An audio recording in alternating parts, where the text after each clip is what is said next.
Hello all, it's Chef Jeffrey Saad, and my cookbook, Jeffrey Saad's Global Kitchen Recipes Without Borders, comes out today, March 20th. And I am so excited and I am so grateful for all your support, so I'm going to cook you a meal today. I'm going to show you how to do the beef kebabs with sumac roasted tomatoes. So the first step is the rice. And what I've done with this is basmati rice, and I've rinsed 2 cups of rice off until the water's clear.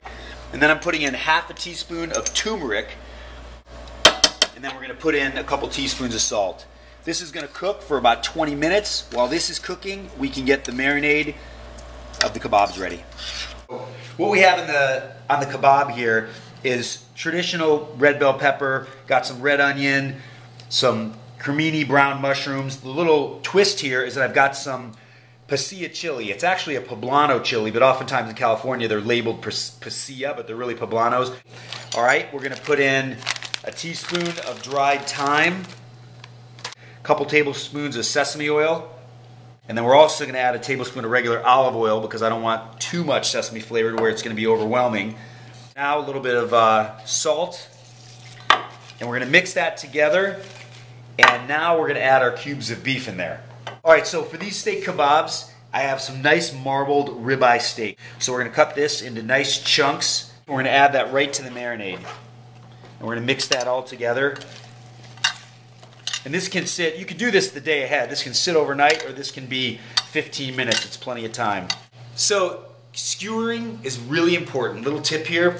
What you want to do is make sure that you allow a nice space in between each ingredient, because that way the meat will get fully charred and evenly cooked, and the veggies will get a nice char as well. If they're crammed together, the meat ends up not getting cooked properly. So we're going to leave a little space between each, and all we're going to do is just alternate this. Alright, so this is what the skewers look like, and what I love is it's not too much meat, so it's healthier. You can afford to use better meat because you're using less of it.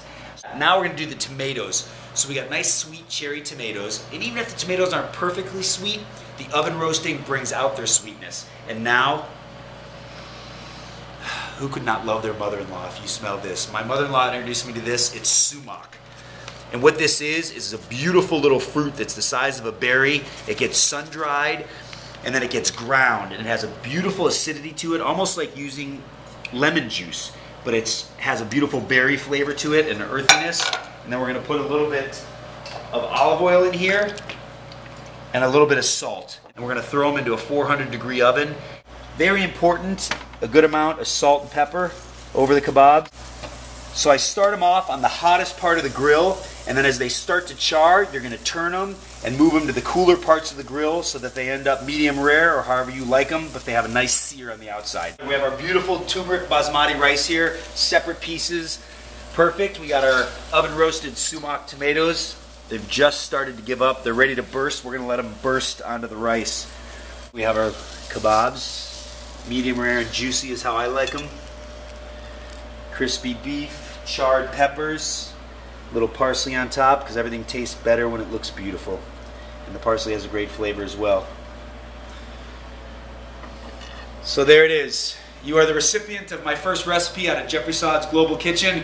Please go to Amazon or go to your local bookstore, check it out, and start dragging your tongue across the globe without ever leaving your kitchen.